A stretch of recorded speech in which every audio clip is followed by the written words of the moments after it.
성부와 성자와 성령의 이름으로 말씀드립니다. 하루하루 늘 승리하시길 축원합니다. 아멘. 한 사람밖에 안 하는 거 보니까 날마다 패배하시나. 다시 승리하시길 축원합니다. 1748년 그 아프리카에서 노예를 가득 실은 한 척의 배가 대서양을 항해하다가 이제 영국을 향하여 가고 있는데, 뉴펀들랜드라는 그 영역에 도달했을 때 엄청난 폭풍우를 만납니다. 이 폭풍우는 무려 열 하루 동안이나 계속되어집니다. 이때 당시에 배는 범선입니다. 큰 배가 아니죠. 이 범선은 이 폭풍우 속에서 흔들리고, 또한 그 안에 탔던 모든 선원들이 그 차오르는 물을 퍼내느냐 사투를 하고 있었습니다. 무려 열흘 하루 동안. 그렇게 다 지쳐 있었던 새벽 1시쯤, 이제는 더 이상 감당할 길이 없었고 배가 가라앉을 지경이 되도록 성난 폭풍우는 계속되어졌습니다. 그때 너무도 지쳐 있었던 그 선장은 지난날 어린 시절 자신이 어머니의 무릎을 베고 들었던 성경 말씀들이 떠올랐습니다. 거의 포기 직전이었죠. 그때 떠오른 말씀은 잠언서 1장 24절에서 33절까지의 말씀이었습니다. 제가 읽어 드릴 테니까 잘 한번 여러분들도 묵상하길 바랍니다. 내가 불렀으나 너희가 듣기 싫어하였고, 내가 손을 폈으나 돌아보는 자가 없었고, 도리어 나의 모든 교훈을 멸시하며 나의 책망을 받지 아니하였은즉 너희가 재앙을 만날 때에 내가 웃을 것이며 너희에게 두려움이 임하였을 때에 내가 비웃으리라. 너희의 두려움이 광풍같이 임하겠고 너희의 재앙이 폭풍같이 이르겠고 너희에게 근심과 슬픔이 임하리니 그때 너희가 나를 부르리라. 그래도 내가 대답하지 아니하겠고 부지런히 나를 찾으리라.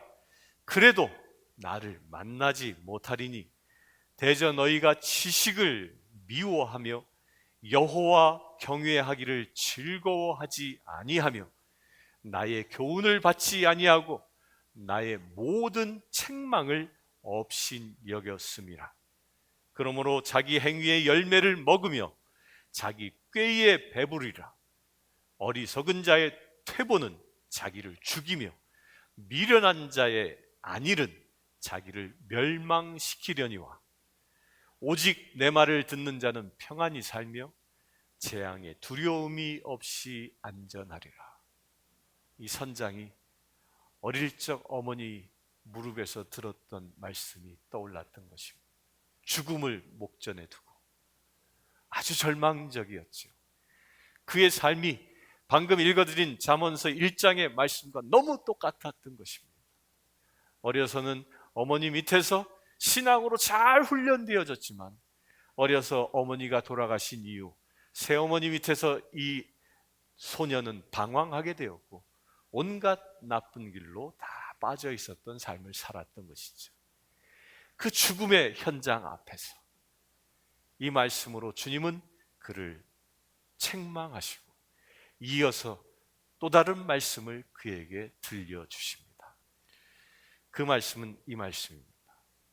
그 폭풍 속에서 새롭게 그의 심령을 강타한 말씀은 누가복음 11장 13절의 말씀입니다. 너희가 악할지라도 좋은 것을 자식에게 줄 알거든 하물며 너희 하늘 아버지께서 구하는 자에게 성령을 주시지 않겠느냐 하시니라. 이 말씀이 이 선장의 마음을 강하게 내리쳤습니다. 그리하여 흔들리는 뱃속에 침몰해가는 그 배 가운데에 무릎을 꿇고 기도하기 시작했습니다. 그러면서 이 선장은 한마디 간절히 하늘을 향해 외쳤습니다. 주여, 우리에게 자비를 베푸소서. 그가 할 수 있는 기도는 이것밖에 없었습니다. 그날은 바로 1748년 5월 10일이었다고 기록하고 있습니다. 선장은 노예 무역상으로 지었던 추악한 지난 죄의 나날들이 낱낱이 떠올랐습니다. 그 기도를 드리는 순간 그의 죄상은 주마등처럼 흘러갔고, 그로하여 그의 눈에는 회개의 눈물이 휘몰아치는 폭풍우보다 더 격정적으로 흘러내리기 시작했습니다. 왜이겠습니까? 성령이 그 선장에게 임했기 때문입니다. 성령님께서 그 선장을 강력하게 사로잡기 시작하자 놀라운 기적이 일어났습니다. 10하루 동안 그칠 줄 모르던 그 폭풍우는 어느 순간 잠잠해지고 그 배는 안전하게 다시 항해를 할 수 있었다고 합니다. 그는 후에 자신의 삶을 회고하며 그날에 주님께서는 기고만장한 나를 끌어내리셨고 깊은 물속에서 나를 건져내시어 구원하셨다라고 고백합니다. 회심 후에도 그는 7년간 노예선의 선장으로 일을 했습니다. 하지만 선장으로서의 그의 모습은 전혀 완전히 달라진 삶을 삽니다. 이전에 무자비하던 모습은 변하였고 오히려 노예들을 인간적으로 대하며 그의 삶을 살게 됩니다. 풍랑 속에 회심한 후 1764년에 그는 영국 성공의 링컨 교구에서 사제 서품을 받습니다. 그리고 버킹햄셔 지역의 올리 지역에서 첫 목회를 시작합니다. 이 사람이 바로 우리가 조금 전에 찬양했던 나 같은 죄인 살리신 어메이징 그레이스를 작사한 존 뉴턴 사제입니다. 이 존 뉴턴은 당시 영국 의회의 의원으로서 노예 폐지 운동을 이끌었던 윌리엄 월버포스에게 강력한 영향력을 행사합니다. 윌리엄 월버포스는 존 뉴턴의 신자였다고 합니다. 이 존 뉴턴에게 임하신 성령님이 감동을 주시어 작사된 찬송 어메이징 그레이스는 지금도 전 세계의 기독교인들의 심금을 울리는 애창곡입니다. 여러분들도 좋아하지 않습니까? 존 뉴턴에게 임하신 이 성령님은 당시 흑인들을 노예에서 해방시키는 엄청난 사역을 행하셨고, 또한 그로 인하여 작사된 많은 찬송가들은 지금도 기독교인들에게 애창곡이 되어 기독교인들 신앙의 그 놀라운 부흥을 일으키고 있습니다. 누가 하신 것입니까? 한 사람을 변화시킨 성령님이 하신 것입니다.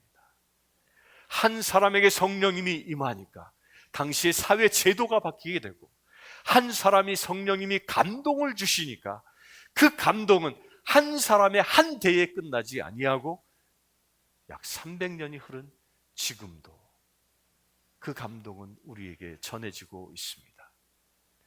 오늘은 성령 강림절입니다. 오늘 예배를 저와 함께 드리는 모든 성도님들은 이 존 뉴턴처럼 성령 충만함을 받는 축복의 날 되시길 축원합니다. 오늘 말씀 요한복음 20장 22절에 예수님은 제자들에게 숨을 내쉬며 이르시되 성령을 받으라 말씀하십니다. 성령을 받으라. 성령을 받으라. 한 분만 성령 받습니까? 다시 예수님께서 주의 영으로 지금 저에게 임하여 제 입술을 통하여 2000년 전에 제자들에게 하셨던 말씀을 여러분들에게 하고 계신다고 믿으시고 믿음으로 화답하길 바랍니다. 성령을 받으라. 성령을 받으라. 성령을 받는다는 것은 과연 무엇일까요? 첫째로 성령을 받으면 예수를 구주로 믿는 그 확고한 믿음, 그 신앙이 생기게 됩니다. 사람은 누구나 다 구원을 받아야 합니다. 모든 사람이 죄인이기 때문입니다. 그렇다면 어떻게 구원을 받습니까? 예수를 믿는 것이 구원에 이르는 길입니다. 여러분들 예수를 믿습니까? 예수를 믿습니까? 예수님께서 여러분들을 구원하셨다는 사실을 믿습니까? 사도행전 16장 31절에 보면 주 예수를 믿으라. 그리하면 너와 내 집이 다 함께 구원을 받으리라 말씀하십니다. 내가 예수를 믿으면 곧 예수가 나의 구세주이십니다. 나의 모든 죄와 허물로부터 나를 구원하셨습니다. 라는 사실을 내가 믿는다면 나의 가정이, 내가 살고 있는 이 지역이 구원받는 역사가 일어나는 것입니다. 사랑하는 성도 여러분, 구원을 받았습니까? 구원을 받았습니까? 여러분들은 구원을 받았습니까? 구원받았다는 이 사실은 놀라운 하나님의 은혜입니다. 곧 하나님께서 이 믿는 자에게 주시는 하나님의 특별한 선물입니다. 고린도전서 12장 3절에 보면 또 성령이 아니고서는 누구든지 예수를 주라, 주시라 할 수 없니라 라고 기록합니다. 예수님은 나의 구주이십니다 라고 고백할 수 있도록 하시는 분이 누굽니까? 내 안에 계신 성령님이라는 것입니다. 따라서 성령이 내 안에 계시지 아니하다면 예수님을 구주로 고백할 수 없다는 것입니다. 거꾸로 얘기하면 무엇입니까? 여러분들이 진정한 마음으로 예수님은 나의 구세주이십니다 라고 고백하고 있다면 여러분들은 성령을 받은 것입니다. 그 증거가 바로 내가 구원받았다는 믿음의 확신이 생기는 것입니다. 아직도 예수님이 나의 구주로 확신하지 못하는 사람이 있다면 이 시간 성령 받으시길 축원합니다. 사도 바울은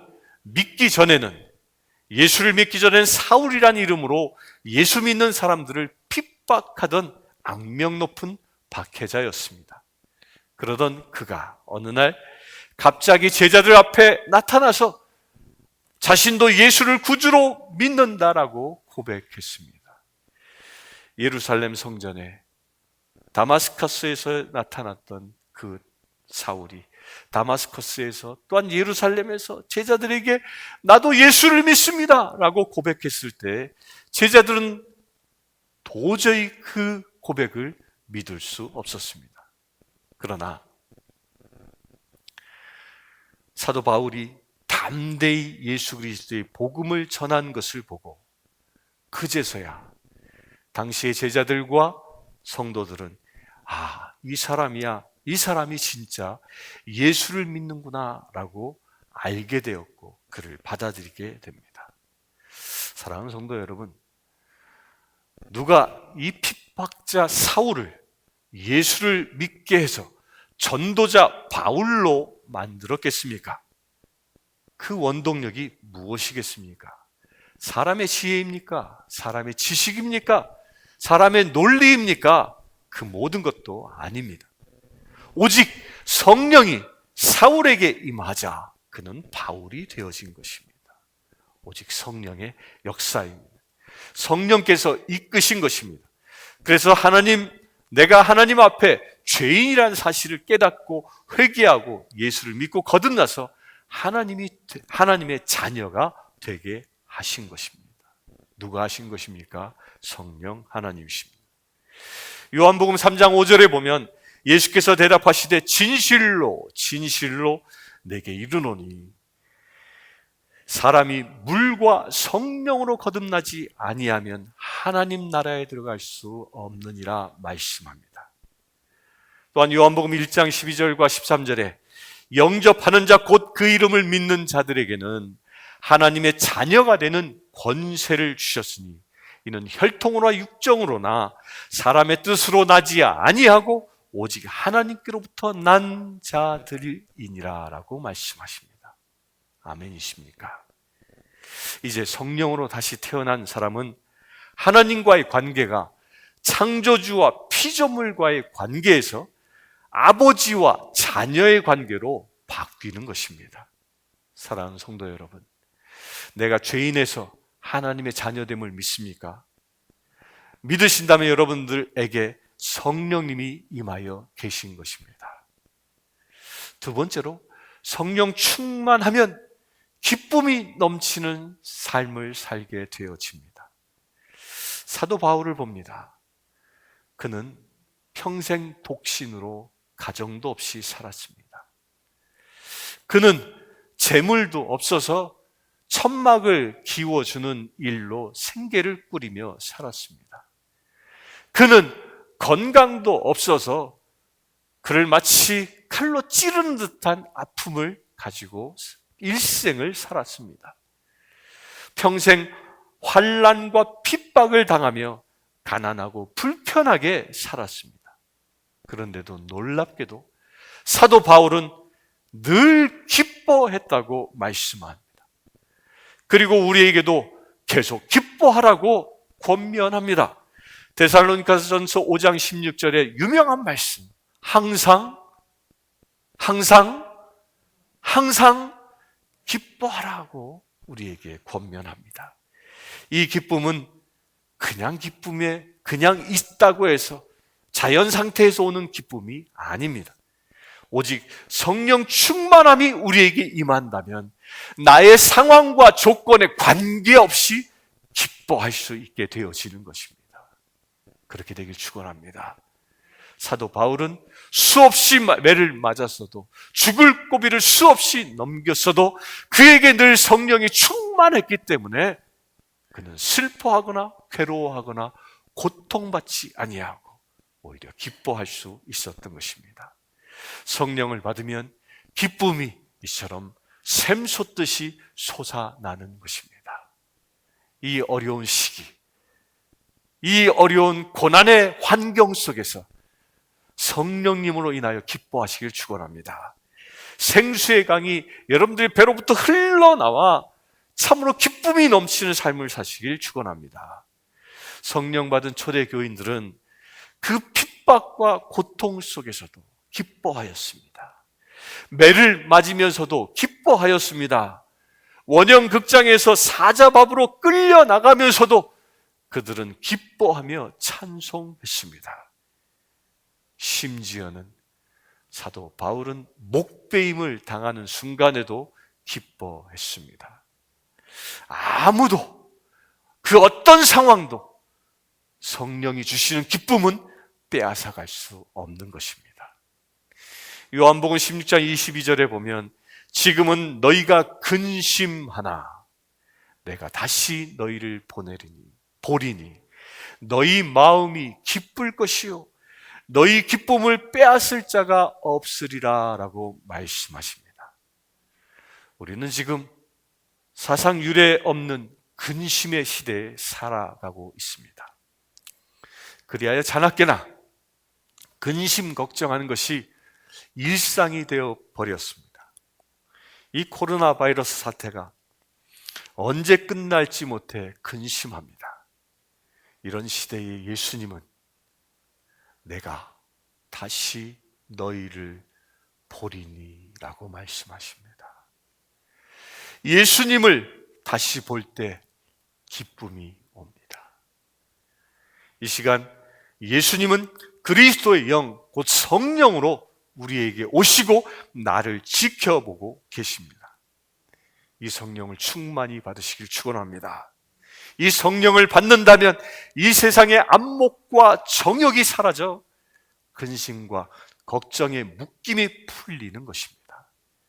그래 성령을 통하여 상황과 조건을 떠나 진정 기뻐할 수 있는 삶이 시작되는 것입니다. 이 성령께서 주시는 기쁨은 죽음도 빼앗지 못합니다. 사랑하는 성도 여러분, 성령 안에서 기쁨을 회복하시길 이 시간 축원합니다. 세 번째로 성령을 받으면 은사를 발견하고 봉사하는 삶을 살게 됩니다. 그렇습니다. 성령을 받으면 자신의 은사가 나타납니다. 성령을 받으면 그 여러 가지 은사들이 우리에게 임하십니다. 고린도서 12장 8절에서 10절에 많은 은사에 대하여 이야기합니다. 그렇게 되어지면, 은사가 발견되어지면 내가 해야 할 일들이 또한 발견되어집니다. 그래서 교회를 위하여, 하나님의 나라를 위하여 쓰임받게 되어지는 것입니다. 성령이 임하여 우리에게 은사가 임하면 그 은사를 쓰고 싶어집니다. 일하고 싶어집니다. 봉사하고 싶어집니다. 하나님은 우리를 구원하실 뿐만 아니라 우리를 하나님의 일꾼으로 쓰시기를 원하시는 것입니다. 성령은 단순히 어떤 카타르시스가 아닌 것입니다. 우리를 재무장시켜 주셔서 우리를 하나님의 나라의 일꾼으로 세우시는 것이 성령님이 하시는 일입니다. 이것이 성령의 은사입니다. 우리는 자신을 작은 자라고 업신여겨서는 안 됩니다. 또 나는 너무도 미약한 자라고 스스로 실망해서도 안 됩니다. 여러분은 자신만이 가지고 있는 은사가 있습니다.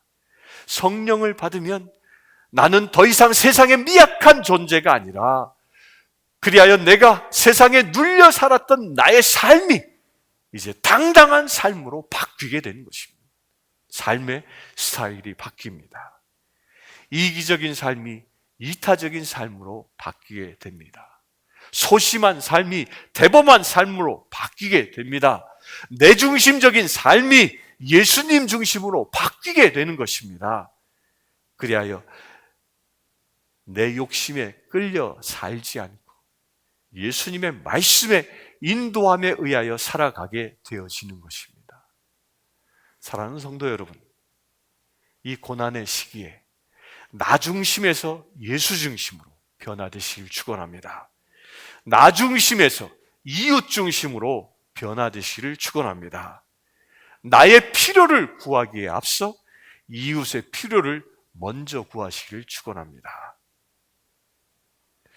네 번째로, 성령을 받으면 전도하고 싶은 마음이 생기고 또 전도가 되어집니다. 오늘 본문 21절에 보면 아버지께서 나를 보내신 것 같이 나도 너희를 보내노라 말씀합니다. 사도행전 1장 8절에도 오직 성령이 임하면 너희가 권능을 받고 예루살렘과 온 유대와 사마리아와 땅끝까지 이르러 내 증인이 되리라 말씀하십니다. 그러면서 오늘 본문 22절에 성령을 받으라 말씀하십니다. 주님이 원하시는 최고의 봉사는 바로 주님의 증인이 되는 것입니다. 이 주님의 증인됐다라는 것이 전도하는 것입니다. 따라서 이 전도는 성령을 받을 때 가능한 것입니다. 사랑하는 성도 여러분, 성령 충만함을 받아 예수님의 증인된 삶을 사시기를 축원합니다. 여러분들도 성령이 임하면 전도할 수 있습니다. 따라서 성령이 임하면 전도가 저절로 되어지는 것입니다. 로마서 1장 16절에 보면 내가 복음을 부끄러워하지 아니하노니 이 복음은 모든 믿는 자에게 구원을 주는 하나님의 능력이 됨이라고 기록합니다. 성령을 받으면 전도할 때 부끄러움이 없어지는 것입니다. 사랑하는 성도 여러분, 전도하시길 축원합니다. 전도하시길 축원합니다. 이 내시릴 땅에 살아가고 있는 이들 가운데 아직도 주의를 지키지 못하는 이들이 있다면 그들을 주님 앞에 인도하시길 축원합니다. 성령 충만함을 받고 그래야 예수 그리스도의 증인으로 쓰임 받으시길 축원합니다. 다섯 번째로, 마지막으로, 성령 충만함을 받으면 성령의 열매를 맺어 예수 그리스도의 인격을 담게 되어집니다. 성령을 받은 사람은 인격의 변화가 일어납니다. 성령을 받으면 각종 은사도 나타나지만, 그 외적 은사도 나타나지만, 그보다 더 중요한 건 우리의 성품이, 우리의 성격이 예전에 나의 성품이 아니라 예수 그리스도의 성품으로 변화되어지는 것입니다. 예수를 닮게 되어지는 것이죠. 이것이 우리가 신앙생활하는 궁극적인 목적입니다.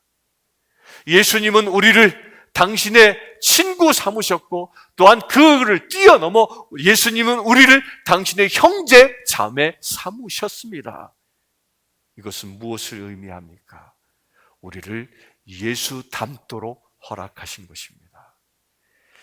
곧 하나님의 성품에 참여할 수 있는 길이 성령을 받을 때 나타납니다.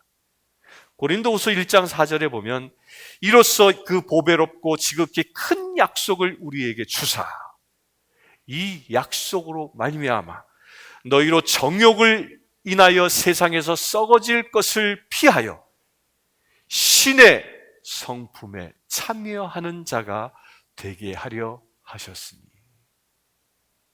무슨 성품이요? 신의 성품.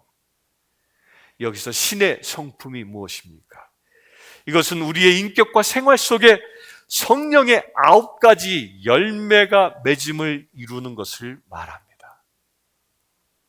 갈라디아서 5장 22절과 23절에 오직 성령의 열매는 사랑과 희락과 화평과 오래 참음과 자비와 양선과 충성과 온유와 절제니.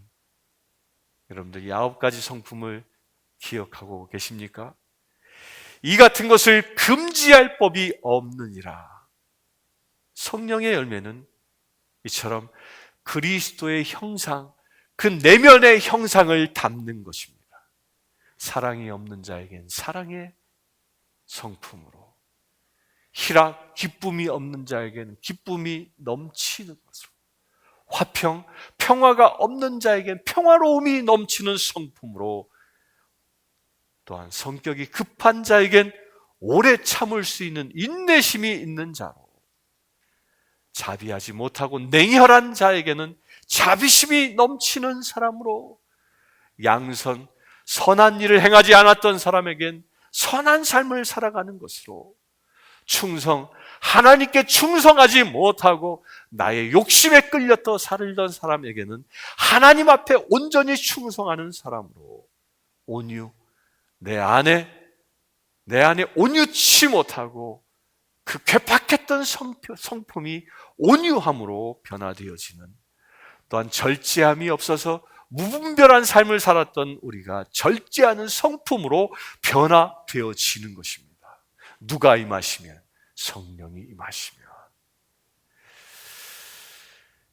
술에 취하고 정욕에 취한 사람이 옆에 가면 역겨운 냄새가 납니다. 그래야 누구도 가까이 가기를 꺼려합니다. 그러나 성령 충만하여 성품이 변화되어진 사람에게는 그리스도의 향기가 나는 것입니다.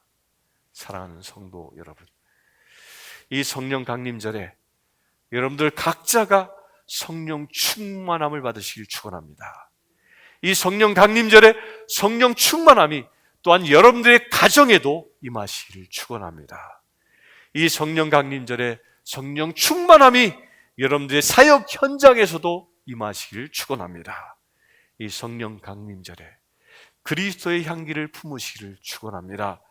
그래 썩은 냄새 나는 이 세상, 그리스도의 향기를 덮는 역사가 여러분들을 통하여 일어나기를 주님의 이름으로 축원합니다. 아멘. 잠시 기도하겠습니다. 성령 하나님, 오순절날 120 문도에게 임하셨던 성령 하나님, 불같은 혀와 같은 불길로 임하셨던 성령 하나님, 그리하여 교회를 일으키셨던 성령 하나님, 영혼을 온전히 하나님의 자녀로 다시 세우신 성령 하나님, 사람들의 심령을 변화시켜 주신 성령 하나님, 능력의 사자들로 세워주신 성령 하나님, 우리가 그 성령 하나님을 간절히 사모하오니 이곳에 온전히 임하여 주시옵소서. 이곳에 모인 심령 한 사람 한 사람에게 성령 하나님 기름 부어 주시옵소서. 불길 같은 성령 하나님 임하여 주시옵소서. 모든 죄된 것들은 불태워버려 주시고 우리의 심령이 정령한 심령으로 기름 부어 주시옵소서. 아버지 하나님, 그리하여 우리가 능력의 주의 사자들 되게 하여 주시옵소서. 이 험한 세상 불길처럼 일어나 이 세상을 변화시키는 믿음의 사자들로 일으켜 세워 주시옵소서. 성령의 불로 임하여 주시옵소서. 이 시간 병든 자가 있다면 이 시간 그 병든 곳을 안수하오니 성령의 치유의 영으로 치유하여 주시옵소서. 이 시간 마귀의 권세에 사로잡힌 자가 있다면 마귀의 사슬을 끊어버려 주시옵소서. 우리를 근심케 하는 사단의 권세야, 이 시간 나자렛 예수 그리스도의 이름으로 명령하니 성령님 그들에게 강력하게 임하여 주시옵소서. 근심이 떠나가게 하시고 기쁨의 영으로, 희락의 영으로 임하여 주시옵소서. 주님, 우리가 성령을 사모합니다. 그래야 우리가 성령님을 우리의 심령 가운데 초청하오니 온전히 임하여 주시옵소서. 성령의 능력으로 임하여 주시고 하나님의 성품으로 그 9가지 성령의 열매로 우리 가운데 임하여 주시옵소서. 그래, 이 시간 예배드리는 모든 이들이 예수 향기 날리는 거룩한 삶을 살아가는 주의 자녀들 되게 하여 주시옵소서. 예수 그리스도의 이름으로 기도드리옵나이다.